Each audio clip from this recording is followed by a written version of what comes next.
जासूसी की बहुत सारी कहानियां होती हैं, है ना? पर कुछ कहानियां ऐसी होती हैं जिन पर यकीन करना सच कहूं तो लगभग नामुमकिन सा लगता है। आज हम एक ऐसी ही कहानी की तह तक जाएंगे। ये कहानी है प्यार की, धोखे की और अंतर्राष्ट्रीय जासूसी की। और हाँ, ये जितनी अविश्वसनीय लगेगी उतनी ही सच्ची भी है। इस पूरी कहानी का जो दिल है ना, वो इसी एक सवाल में धड़कता है। एक ऐसा रिश्ता जो करीब करीब 2 दशकों तक चला, और एक ऐसा सच जो जब सामने आया तो उसने सब कुछ हमेशा के लिए बदल कर रख दिया। तो चलिए कहानी की शुरुआत में चलते हैं। साल था 1964। एक नौजवान फ्रांसीसी डिप्लोमेट बर्नार्ड बोर्सिकॉट अपनी पहली पोस्टिंग पर बीजिंग पहुंचते हैं। अब देखिए, उस जमाने का बीजिंग विदेशियों के लिए बहुत ही बंद और अकेलापन महसूस कराने वाला शहर था। तो बर्नार्ड की जिंदगी ना काफी अकेली और कह सकते हैं बोरिंग सी चल रही थी, जब तक कि वो एक शाम फ्रेंच एम्बेसी की एक पार्टी में नहीं गए और वहीं उनकी मुलाकात हुई शी पेपू से, जो एक ओपेरा सिंगर थे। बर्नार्ड को पहली ही नज़र में उनकी तरफ एक अजीब सा खिंचाव महसूस हुआ। तो अब हुआ ये कि दोनों की दोस्ती तेजी से बढ़ने लगी और बर्नार्ड का जो खिंचाव था वो धीरे धीरे जुनून में बदल गया। और फिर एक दिन शी पेपू ने एक ऐसा राज खोला जिस पर बर्नार्ड ने अगले 18 सालों तक आंखें बंद करके यकीन किया। शी पेपू ने बर्नार्ड को बताया कि देखो, मैं असल में एक औरत हूँ।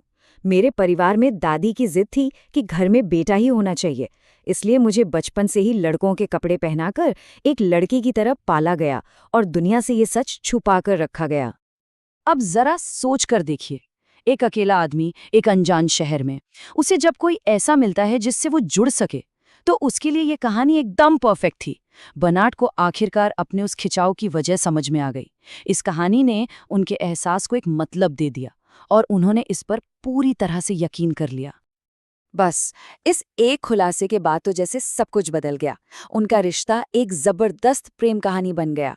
बर्नार्ड को लगा कि उन्हें अपना जीवन साथी मिल गया है और बहुत जल्द उन्हें ये भी लगने लगा कि उनका एक परिवार भी है। और फिर कुछ ही टाइम में शी पेपू ने बर्नार्ड को बताया कि वो माँ बनने वाली हैं। लेकिन कहानी में एक ट्विस्ट था। जब बर्नार्ड की पोस्टिंग खत्म हुई और वो बीजिंग वापस आए तो उन्हें अपने बेटे से मिलने नहीं दिया गया, सिर्फ एक तस्वीर दिखाई गई। अब तो बर्नार्ड अपने परिवार के साथ रहने के लिए किसी भी हद तक जाने को तैयार थे। हाँ, लेकिन सवाल तो यही उठता है कि आखिर बर्नार्ड अपने बेटे से मिल क्यों नहीं पा रहे थे। इसका भी जवाब था शी पेपू के पास। उन्होंने समझाया कि चीन के उस दौर के सख्त माहौल में एक विदेशी के साथ बच्चा होने की बात अगर बाहर आ गई तो ये उन दोनों की जान के लिए खतरा बन सकता है। इसलिए उन्हें ये राज राज ही रखना होगा। और बस यहीं से ये एक लव स्टोरी एक बहुत ही खतरनाक इंटरनेशनल जासूसी के खेल में बदल जाती है। अपने परिवार के साथ रहने की इस बेताबी में बर्नार्ड अब कोई भी कीमत चुकाने को तैयार थे। तभी एंट्री होती है एक चीनी एजेंट की जिसका नाम था कांग। उसने बर्नार्ड के सामने एक जाल बिछाया। उसने कहा, मैं तुम्हें तुम्हारे परिवार से मिलवा सकता हूँ, लेकिन इसकी एक कीमत चुकानी होगी। और वो कीमत थी फ्रांसीसी दूतावास के खुफिया दस्तावेज। और अपने प्यार के लिए, एक ऐसे बच्चे के लिए जिससे वो कभी मिला तक नहीं था, बर्नार्ड ने अपने देश के साथ गद्दारी की। एक एक करके लगभग 537 खुफिया दस्तावेज उन्होंने चीनी एजेंटों को दे दिए, ये सोचते हुए कि वो ऐसा करके अपने परिवार को बचा रहे हैं। सालों बीत गए और फिर जैसे तैसे बर्नार्ड शी पेपू और अपने बेटे को पेरिस लाने में कामयाब हो गए। अब जाकर उन्हें लगा कि चलो, आखिरकार उनका परिवार पूरा हो गया, एक साथ है।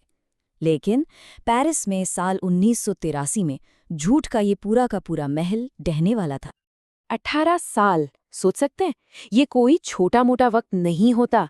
बर्नार्ड ने अपनी जिंदगी के 18 साल एक ऐसे सच के साथ गुजार दिए जिसे वो अपनी दुनिया मान बैठे थे।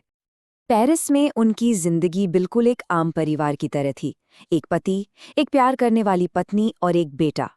बर्नार्ड के लिए बस यही उनकी असलियत थी। लेकिन क्या सच में यही हकीकत थी, या फिर ये इतिहास के सबसे बड़े, सबसे शातिर धोखों में से एक था? और फिर एक दिन फ्रांसीसी खुफिया एजेंसी ने बर्नार्ड को गिरफ्तार कर लिया और उनके सामने वो सच रखा गया जिसने एक ही झटके में उनकी पूरी दुनिया को तबाह कर दिया। उन्हें बताया गया, जिसे तुम 18 साल से अपनी पत्नी समझ रहे हो, वो असल में एक आदमी है और चीन के लिए जासूसी करता है। बर्नार्ड को तो पहले यकीन ही नहीं हुआ, हो ही नहीं सकता, ये नामुमकिन है। लेकिन सबूत चीख चीख कर सच बता रहे थे। कोर्ट के ऑर्डर पर मेडिकल जांच हुई और ये कंफर्म हो गया कि शी पेईपू एक पुरुष थे।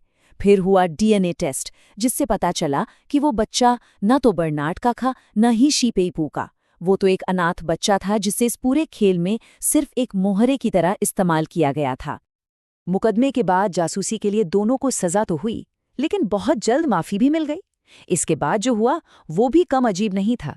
शी पेईपू पेरिस में एक ओपेरा सिंगर बन गए, अपनी जिंदगी जीने लगे। और बर्नार्ड हमेशा के लिए गुमनामी के अंधेरे में कहीं खो गए। तो आखिर में ये कहानी हमारे सामने एक बहुत बड़ा सवाल छोड़ जाती है। आखिर बर्नार्ड बुर्सिकॉट थे कौन? क्या वो एक देशद्रोही थे जिसने अपने देश के राज बेच दिए, या एक नासमझ इंसान जिसे लगभग 20 साल तक बेवकूफ बनाया गया?